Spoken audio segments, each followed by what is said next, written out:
Hi guys, Nathan Highmarsh here, Club Safe Ambassador. A little quick thing about my story and how it came about. I started playing the poker machines when I was about 18 when I first moved to Sydney. Didn't think it was going to be an issue for me, but as time went on,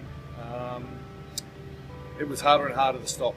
You know, I could afford to play them, luckily, but it was just more so the issue where I couldn't control my urge to play them, and it just got out of control where I was spending up to, you know, sometimes $3,000 a night for an extended period of nights, and it was something I wanted to stop. I had a lot of control on everything else I did.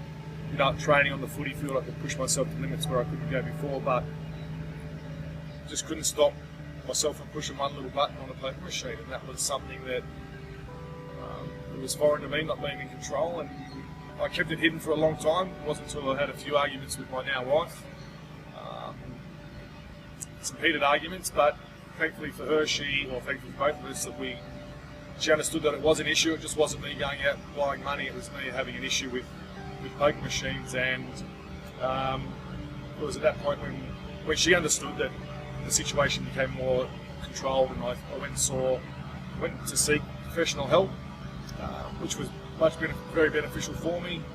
Also too, I started to tell my teammates as well, and that's a big thing too. You know, like I kept it hidden from a lot of my teammates, and I think back now, if I'd let them know, because a lot of the situations were me being out with the boys, if I'd let them know, it would have been something they could have looked out for me.